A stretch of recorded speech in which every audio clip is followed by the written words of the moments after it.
Boa noite, pessoal.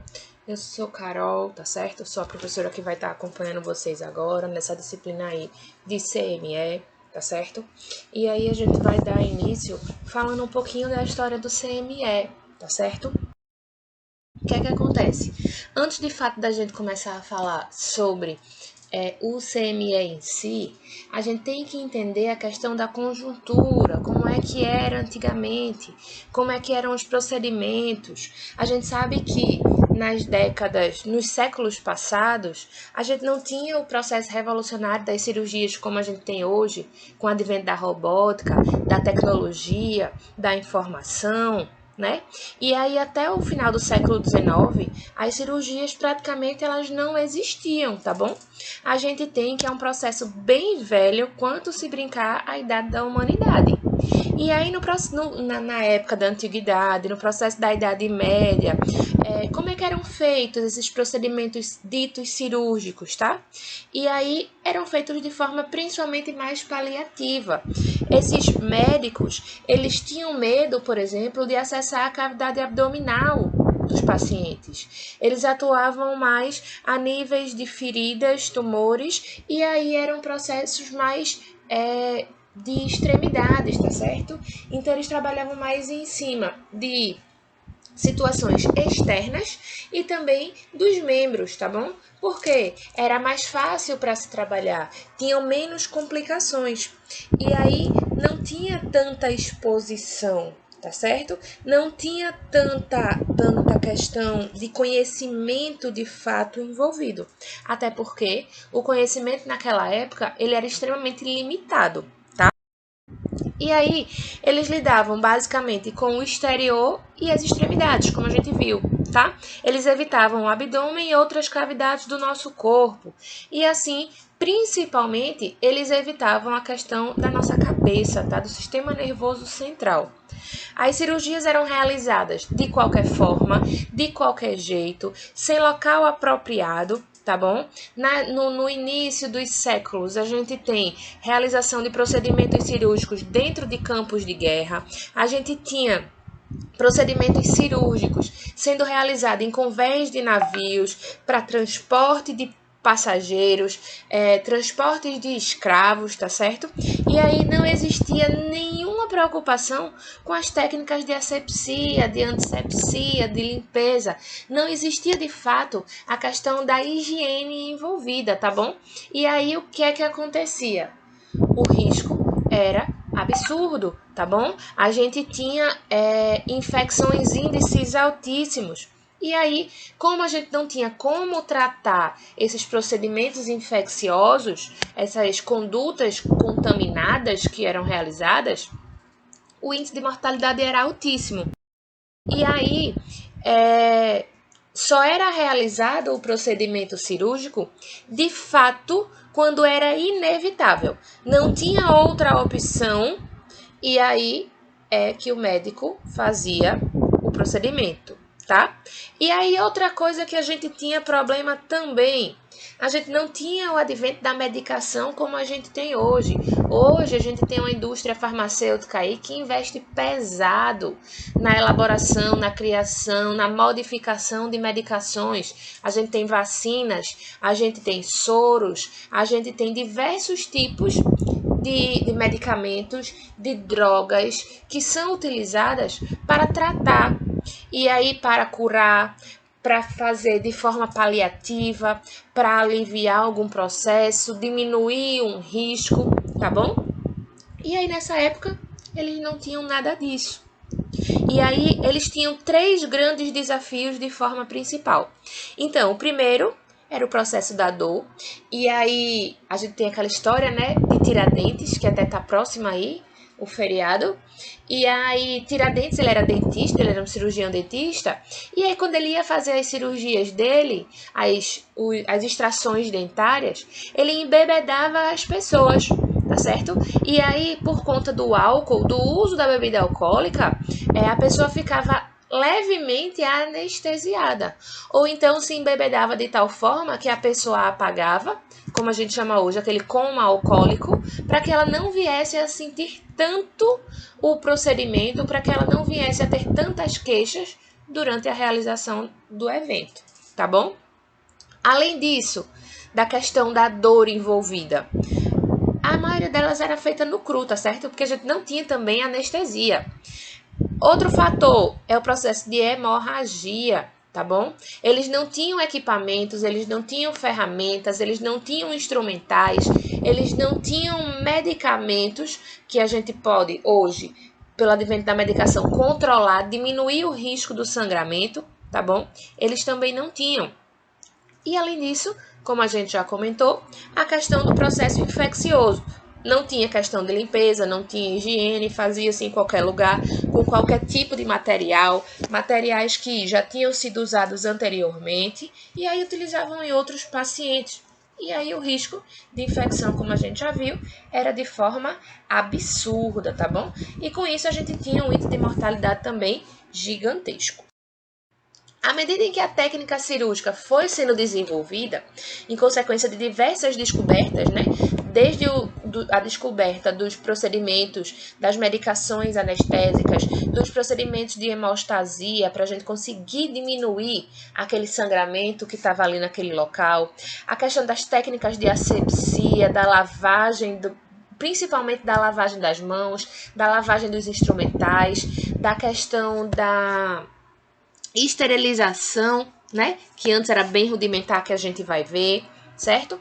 E aí se viu que com essas mudanças, com essas evoluções, a gente não tinha mais o acesso direto a mexer, a manusear órgão, osso com as mãos.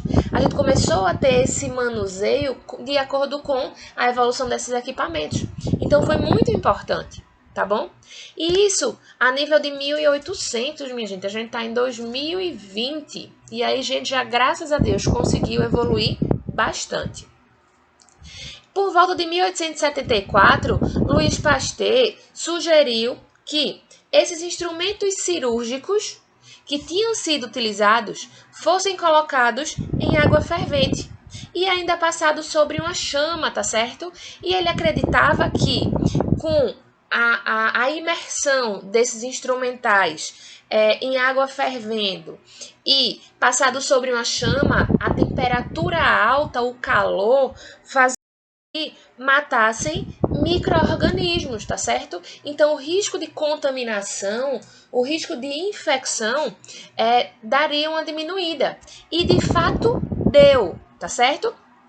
Alguns anos depois, por volta de 1880, Joseph Lister, que é considerado o pai da medicina, tá certo? O pai da cirurgia moderna, desculpa, que ele conseguiu vir a fazer estudos, de fato, sobre o processo da mortalidade desses pacientes, por meio de fios de sutura e as compressas que eram utilizadas imergidas em solução de fenol, tá? Ou seja, a gente começou a ver que, nessa época, o que Pasteur tinha sugerido, que mergulhar em água fervendo e passar sobre uma chama, não era tão eficaz, tá bom? E aí a gente conseguiu ver que fazer isso e associar a imersão desses instrumentais, desses equipamentos, numa solução de fenol, que fenol é álcool, tá certo? A gente começou a ter uns procedimentos realizados de forma mais segura. A gente começou aí a ter o processo da esterilização dos equipamentos de fato, tá bom? Então, a gente teve um avanço muito grande. A gente teve uma diminuição do índice de mortalidade, do índice de processos infecciosos muito grande. A gente teve uma redução considerável pelo advento dessas duas modificações, tá certo? E aí, em 1880, 1890, a gente continua tendo evoluções. Então, 10 anos se passaram. A gente tem que a esterilização por meio de calor foi aceita, tá certo? Então, se viu que era efetivo aquilo. E aí, a gente agora, que antes a gente fazia procedimento cirúrgico com as nossas mãos, diretamente à cavidade, diretamente tendo contato com sangue, com secreção, com todos os fluidos do paciente, hoje na década de 1890, claro, a gente vai começar a inserir o uso das luvas. E aí, durante o procedimento cirúrgico. E aí, a gente tem o William Halsted, que posteriormente vai ter equipamentos com o nome dele, tá certo? Instrumentais cirúrgicos usando o nome dele. E aí, vocês vão ver no próximo módulo, certo? O nome desses instrumentais, de forma mais específica, a gente começa a ter uma outra melhoria, tá bom? A gente começa a ter uma outra evolução. Então, antes a gente só lavava. E quando se lavava esses equipamentos? Hoje, já na década de 1890, a gente já tem que a gente vai colocar o equipamento dentro de água fervendo, vai passar sobre uma chama, vai utilizar uma solução de fenol, uma solução alcoólica ali. E agora a gente vai complementar isso agindo, executando as nossas funções com meio de uma luva, tá certo? Então a gente não vai ter mais aquele contato direto com o paciente. E isso, tá certo? E aí, mais um pouquinho depois, já entrando no século XX, a gente tem que o século XX é conhecido como o século da cirurgia, tá certo? E aí, no século XX, a gente tem o desenvolvimento tecnológico deslanchando. A gente tem que o desenvolvimento tecnológico dentro do ambiente cirúrgico. A gente começa a ver que existe a necessidade de investimento, que a gente vai ter processos de responsabilização de pessoal. A gente vai começar a atribuir funções e atribuir questões organizacionais para que o nosso serviço comece a fluir de forma adequada. E aí, o que é que a gente vai começar a ter?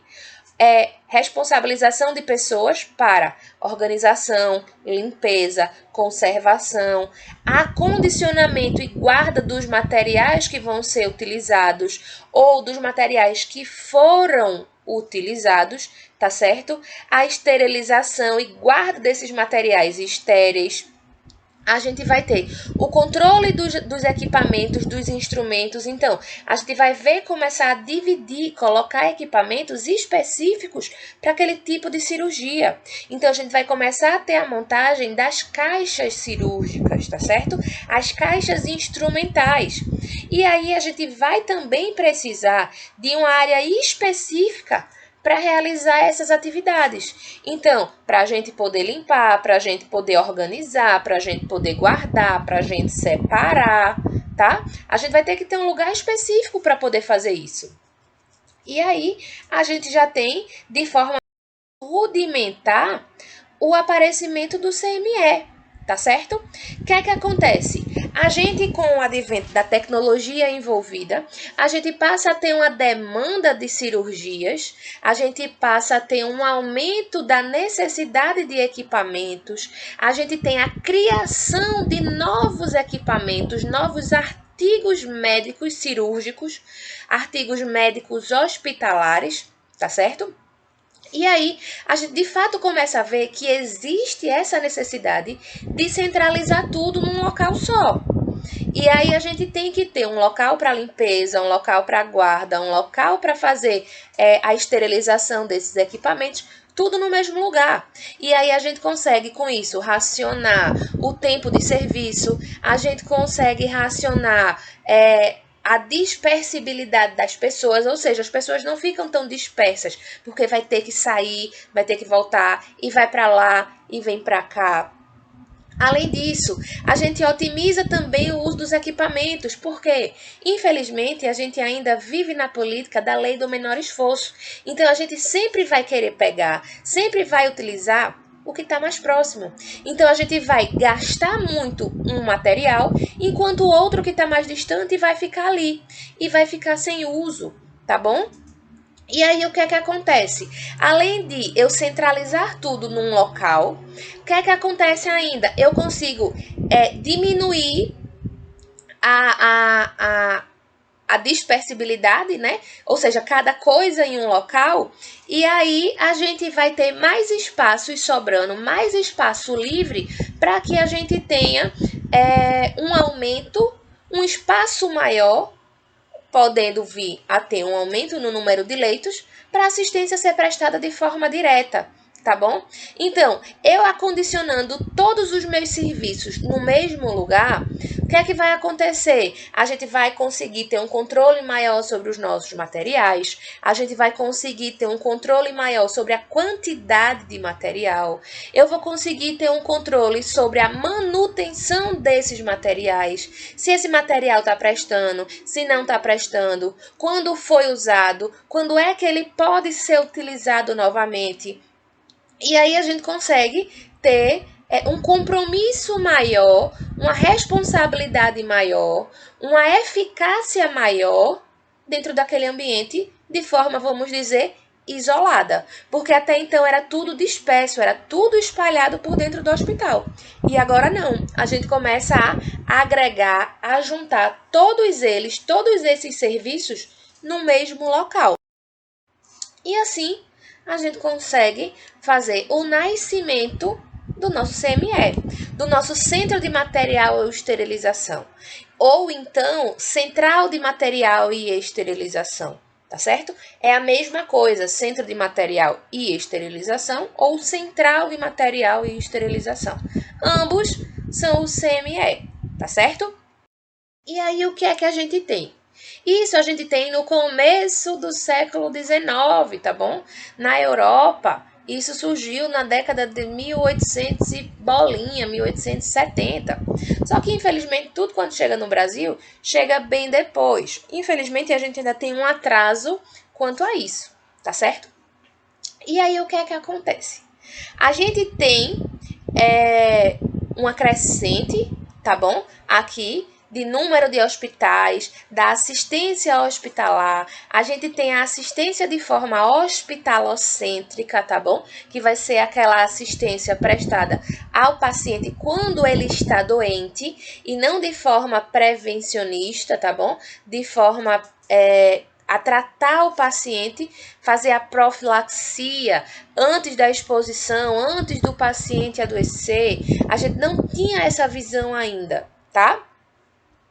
E aí, o que é que acontece? A partir da década de 1940, a gente tem que as atividades eram realizadas dentro da própria unidade. E aí ela limpava, ela preparava, esterilizava, organizava tudo, tá bom? Hoje, se a gente for ver em alguns ambientes, a gente tem algumas instituições hospitalares que terceirizam esse serviço, tá certo?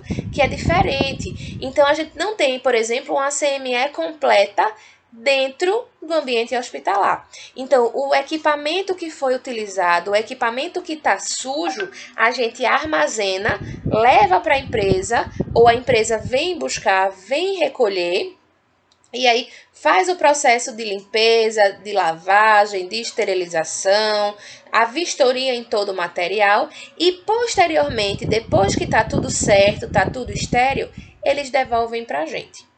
Isso hoje acontece em algumas instituições, tá? Mas na década de 40 era tudo realizado na própria unidade. Já na década de 50, o CME passa a ser parcialmente centralizado. E aí ele começa a ter algumas funções delimitadas, tá certo? Ele começa, por exemplo, com função de limpar, preparar e esterilizar alguns tipos de artigos. E aí, dentro desses artigos, os principais que o CME trabalhava eram os instrumentais cirúrgicos, tá bom? E aí, o que é que a gente tem?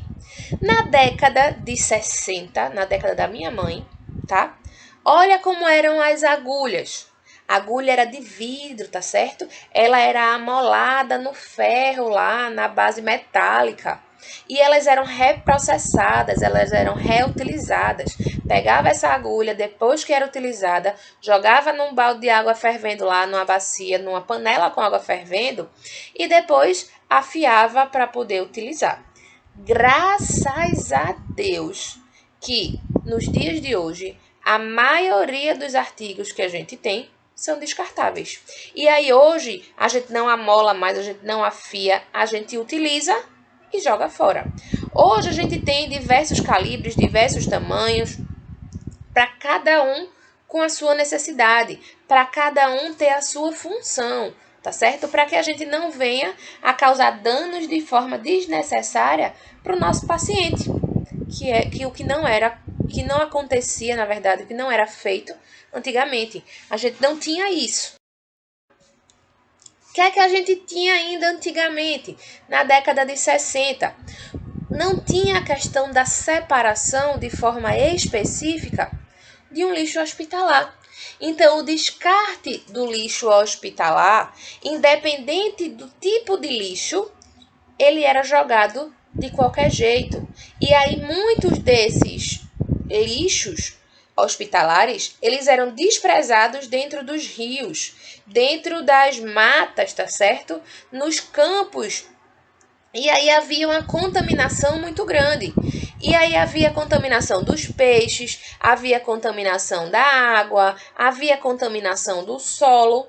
E aí quem utilizava esse terreno, quem utilizava, por exemplo, da pesca, quem se utilizava da água, era contaminado de alguma forma. E aí, graças a Deus, nos dias de hoje também, a gente tem o descarte do lixo de forma específica. Então, a gente tem, primeiro, a separação dos tipos de lixo. A gente tem lixo radiológico, a gente tem lixo infecto-contagioso, a gente tem lixo para material pérfuro cortante, a gente tem um lixo comum, tá certo? E todo lixo hospitalar, ele deve ser descartado de forma segura. Não pode ser descartado de qualquer jeito, jogado lá naquele mato que fica nos fundos lá do hospital, não, tá? Exatamente por conta do risco de contaminação. Então, tem que ter um descarte adequado, tem que ter um descarte específico. E aí, hoje, a maioria dos hospitais tem empresas apropriadas que vêm fazer o recolhimento desse lixo, tá? Para que não tenha nenhum tipo de agravo e aí também que o hospital não venha a ser multado, não venha a ser até mesmo sofrer interdições por conta disso, tá? E aí, hoje, ainda bem que a maioria das instituições tem essa questão da responsabilidade. Antigamente, o que é que acontecia? A gente não tinha só a questão do reprocessamento de materiais pérfuro-cortantes. A gente tinha também o reprocessamento de alguns materiais. E aí a gente tinha, por exemplo, luvas que eram reprocessadas. A gente tinha reprocessamento de gaze, de atadura, tá certo? Então elas eram lavadas e aí eram reutilizadas novamente. Isso não necessariamente só na década de 60, tá bom? Eu que não sou tão velha assim, quando eu estava na faculdade, que eu fiz estágio, que eu paguei o meu estágio de CME, a instituição em que eu fui fazer o meu estágio, ela reutilizava gaze.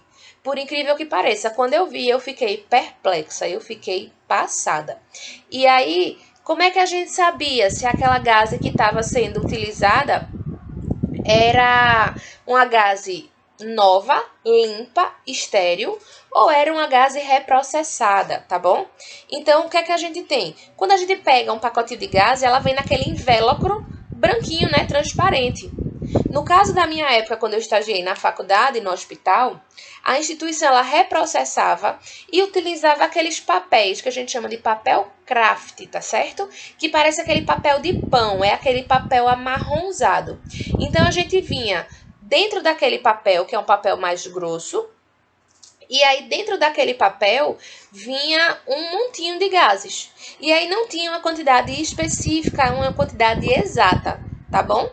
Hoje, graças a Deus, as coisas estão melhorando, a gente não tem mais reprocessamento, a gente não reutiliza materiais descartáveis, tá certo? A gente, muito pelo contrário, a gente tem um cuidado maior com a questão da inspeção dos materiais. Então, se inicialmente na primeira lavagem que é feita não ficou bem limpo, como é que a gente vai saber? Então, a gente usa espelhos de aumento, lentes de aumento, tá certo? Aquelas lupas super gigantes, vamos dizer assim, para que a gente consiga enxergar de forma mais íntima do objeto, nos maiores detalhes, se tem alguma sujidade aparente, tá bom? Se ainda ficou algum resto de sangue, se ainda ficou algum resto de secreção, algum tipo de tecido ali preso, então vai ter que ser lavado novamente, tá bom? Para quê? Para minimizar o risco de infecção. Antigamente, a gente tinha que a imagem dos profissionais que trabalhavam no CME era uma visão extremamente equivocada, tá certo? A gente tinha uma visão de profissionais que eram extremamente mal vistos, eram profissionais que eram colocados, por exemplo, de castigo. Então, se você não está fazendo as coisas de forma correta, se você não está fazendo direito, se você está, por exemplo, remanchando, não está prestando assistência de forma correta, então ir para o CME era uma forma de punição, tá bom? Além disso, a gente que os profissionais que trabalhavam com o CME eram pessoas sujas. Então, elas eram mal vistas pelos colegas de outros setores. Por quê? Porque ela está trabalhando com coisa suja, ela está trabalhando com resto de sangue, de secreção, de fluidos corporais. Ela pega naquilo que todo mundo tem nojo. E aí ela vai limpar, vai esfregar, vai ficar tendo contato direto. Então as pessoas acabavam sendo mal vistas, tá certo? As pessoas não queriam se aproximar, não queriam manter contato, não queriam ter relações com esse tipo de pessoa.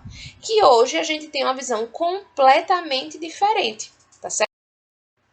Antigamente ainda, as pessoas que estavam trabalhando no CME eram consideradas preguiçosas, eram consideradas pessoas lentas que não estavam aptas a trabalhar dentro do ambiente hospitalar na assistência de forma geral.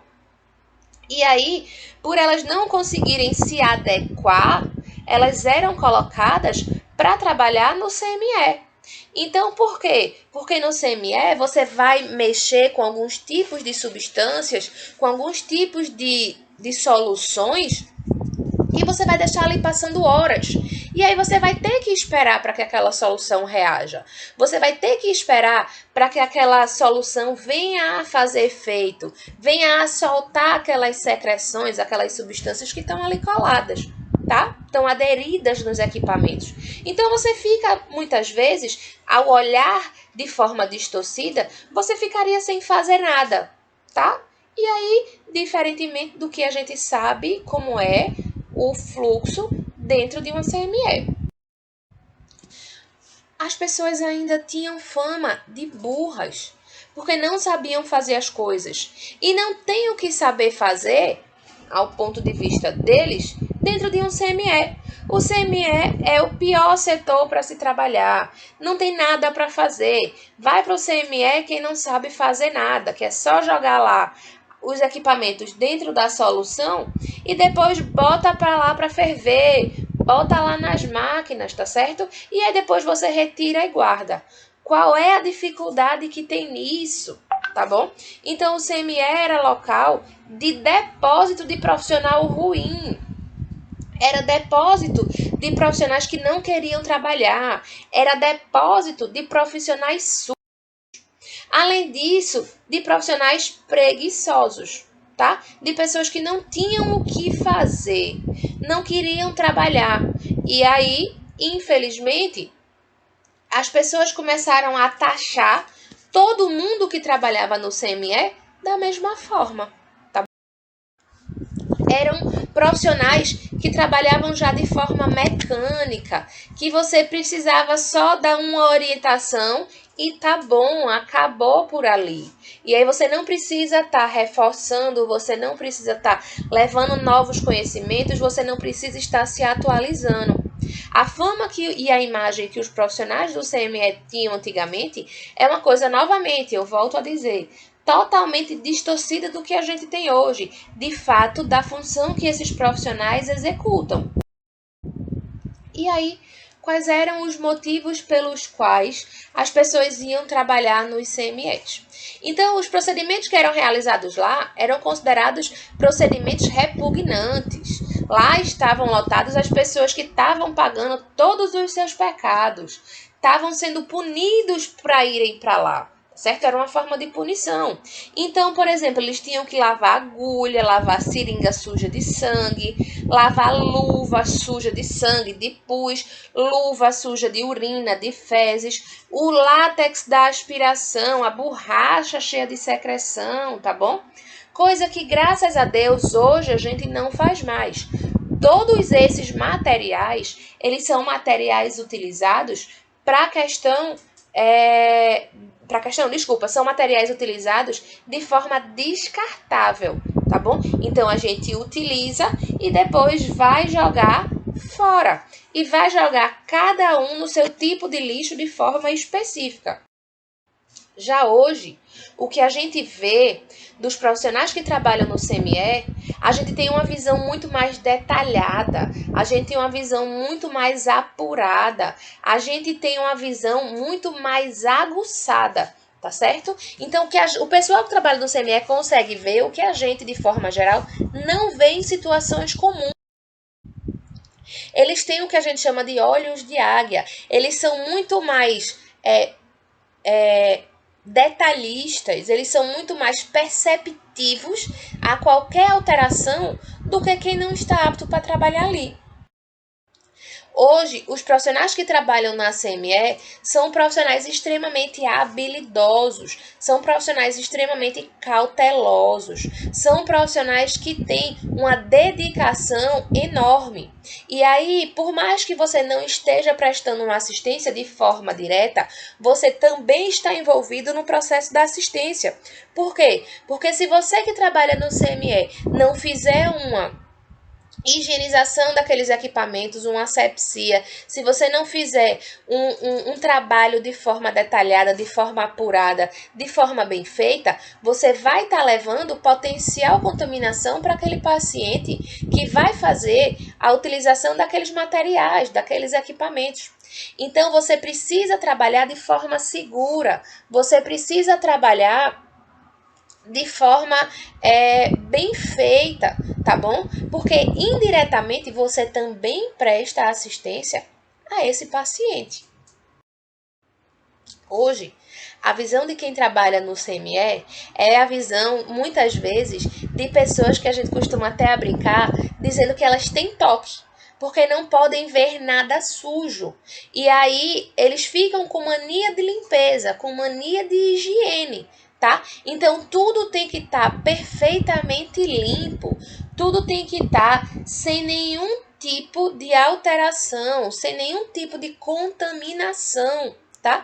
Então, diferentemente do que a gente tinha a imagem de sujo, de porquinho, de falta de higiene, hoje, muito pelo contrário, a gente tem essa visão completamente oposta, tá certo? A gente tem a necessidade do aprimoramento e da capacitação de profissionais que vão cuidar desses artigos. Por quê? A gente vai cuidar de artigos críticos e artigos semicríticos. Então, a gente precisa de um pessoal que esteja treinado e esteja capacitado. A gente tem que ter respeito por esses profissionais. Porque se a gente não tiver orientação e não tiver o mínimo de respeito por esses profissionais, o que é que vai acontecer? Vai ser um serviço desvalorizado. E aí, se você desvaloriza, você não trabalha com tanta eficácia, você não trabalha com tanto gosto. E aí, você trabalha de qualquer jeito. E aí, pode passar batido a questão dos detalhes apurados que você conseguia ver. Você perde o interesse por trabalhar, tá certo? Então, a gente precisa, sim, treinar essas pessoas, capacitar essas pessoas e respeitar o trabalho delas. Porque é tão fundamental quanto quem está prestando a assistência de forma direta ao nosso paciente, tá? E aí, pelo histórico do CME aqui no Brasil, a gente tem algumas alterações, tá bom? E aí a gente tem que, do final dos anos 90 para cá, o CML passou a ser uma unidade dentro da instituição de saúde de forma centralizada, tá? E aí a gente começou a ter uma sofisticação maior desses artigos, como a gente viu, devido ao processo de tecnologia avançada, informatização, robótica também aí envolvida, tá certo? Hoje a gente tem vários tipos de cirurgias robóticas, a gente tem equipamentos específicos e equipamentos caríssimos com alta tecnologia envolvida. A gente tem processos mais rigorosos de fiscalização, a gente tem legislação específica para quem vai trabalhar dentro do CME.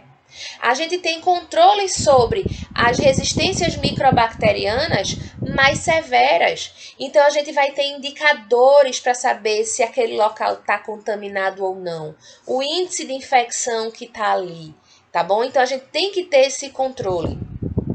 Além disso, a questão da forma de visão desses profissionais, devido a todo o estereótipo que foi criado no passado, de toda a forma negativa e pejorativa que esses profissionais tinham, hoje são passíveis de serem processados, tá certo? Se você chega para um profissional que trabalha no CME e fala absurdos como a gente viu, você pode ser processado, tá bom? E aí a gente tem a questão do reconhecimento da sociedade pelo bom serviço prestado. Além disso, a gente tem novas definições, tá certo? E aí a definição do CME ou da CME, tá? E aí a gente vai ter a CME ou CME vai ser uma unidade de apoio técnico que vai ter como finalidade o fornecimento de artigos processados, tá bom? Então, vai ser artigos limpos, vai ser artigo estéril, vai ser artigo que esteja pronto para utilização, sem causar dano à saúde daquela pessoa, daquele enfermo, daquele paciente que vai estar ali precisando daquele procedimento, tá? A gente tem que algumas atividades vão ser desenvolvidas dentro do CME. Então, a gente tem estabelecido pela RDC número 307 do ano de 2002, estabelecida pelo Ministério da Saúde, o CME ele vai estar apto para receber, desinfetar os artigos, tá certo? Então, ele recebe o artigo sujo, ele recebe o artigo contaminado e ele vai estar apto para fazer esse recebimento. Além desse recebimento, ele também tem que estar apto para fazer o processo de lavagem desses artigos. Além disso, a gente também vai ter a questão do recebimento de roupas vindas da lavanderia, e aí essas roupas vão ser roupas que vão ser precisas serem esterilizadas, tá certo? Vão para dentro dos pacotes para ser esterilizada, para ser utilizada dentro do ambiente cirúrgico, dentro do centro cirúrgico, dentro da sala de cirurgia, tá bom? E aí, só para lembrar, roupa não é lavada dentro do CME, tá certo? A roupa ela vai ser lavada na lavanderia, independente de qual seja a roupa. Depois que a roupa vem da lavanderia, é que algumas delas vão ser encaminhadas ao CME para sofrer o processo de esterilização, que vão ser as roupas que vão ser utilizadas, as vestimentas que vão ser utilizadas durante o procedimento cirúrgico, tá certo?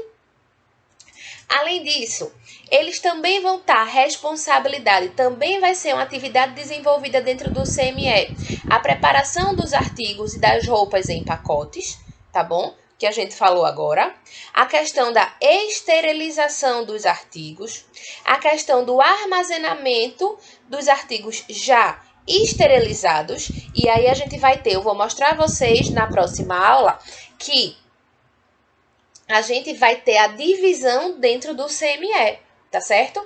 E aí a gente vai ter que ter uma sala só para armazenamento dos artigos esterilizados.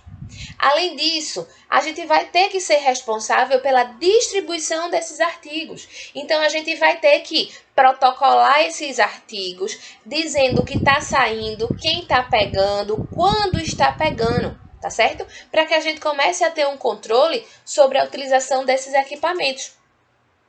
E, além disso, quem trabalha no CME vai ter que trabalhar de forma protegida e aí vai ter que trabalhar não só zelando pela sua saúde, pela sua segurança, mas também eu vou ter que trabalhar zelando pela saúde e pela proteção do meu coleguinha, da pessoa que trabalha ali comigo, tá? Do outro colaborador.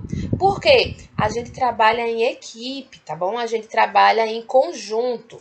E aí, uma vez que a gente não zela pela saúde do coleguinha, infelizmente, inevitavelmente, vai acabar a gente sendo sobrecarregado, tá certo? E aí, se a gente também não trabalha de forma segura, dentro das normativas, dentro dos preceitos já estabelecidos, a gente pode estar sofrendo algum tipo de penalização, ok? E aí, hoje, o CME, ele não é lugar de lixo, tá bom? Hoje, o CME é um local visto como um local para barrar o processo de infecção, para quebrar a cadeia de contaminação. É ali que a contaminação chega e é ali que a contaminação vai ser parada, tá bom? Por quê? Eu chego com o objeto sujo, eu chego com o objeto contaminado e eu vou fazer todas as etapas, vou fazer todos os processos para que eu consiga matar todo aquele micro-organismo patogênico ali presente. Além disso, vai ser traçadas algumas medidas e condutas para que seja respeitado todas essas normativas, tá bom? E aí, dentro desses traçados, dentro dessas condutas, todo mundo tem que respeitar. Então tem que todo mundo trabalhar de forma harmônica. Não adianta só eu querer fazer o certo e o coleguinha não, que eu vou acabar de estar sendo prejudicada e prejudicando os pacientes que vão necessitar daqueles equipamentos que vão estar ali, tá bom? Além disso, trabalhar no CME, você não é para receber nenhum tipo de resíduo, tá bom? A não ser os resíduos que estejam nos equipamentos, tá? A unidade geradora do resíduo, por exemplo. Então, o posto lá de enfermagem da clínica cirúrgica, é ele que produz o lixo dele, então é ele quem vai ter que dar descarte, tá certo? O que é que acontece? Antigamente a gente tinha a situação em que todo o material que iria ser descartado era colocado para dentro do CME. E aí hoje a gente tem uma RDC que obriga a cada unidade geradora de resíduo, ou seja, cada setor, dar destino ao seu lixo. E não levar para o CME para que o CME recolha o lixo de todo mundo, tá? E aí, por exemplo, agulha, lâmina de bisturi, e aí materiais que tenham fezes, urina, secreção, sangue, gaze, algodão, tudo isso é para ser desprezado dentro do lixo, no lixo específico daquele setor e não ir para o CME, tá bom? Então, a gente tem uma RDC que fala diretamente sobre isso. Nas próximas aulas, quando a gente for entrar de forma mais específica na questão do descarte do lixo, do processo de esterilização, do processo dos equipamentos que podem ser, os tipos de equipamento, os tipos de embalagem, as dobraduras dos lençóis, dos equipamentos, como é que a gente vai fazer, tudo isso a gente vai ver. E aí, a gente não precisa estar recebendo o lixo de ninguém. A gente já produz o nosso próprio lixo, tá bom? Então, o que a gente vai trabalhar vão ser com produtos químicos e limpeza. Cada lixo no seu quadrado. eu produzo o meu lixo, eu vou ter que dar descarte, eu vou ter que jogar fora. Então, cada setor seja responsável pelo seu lixo, tá bom?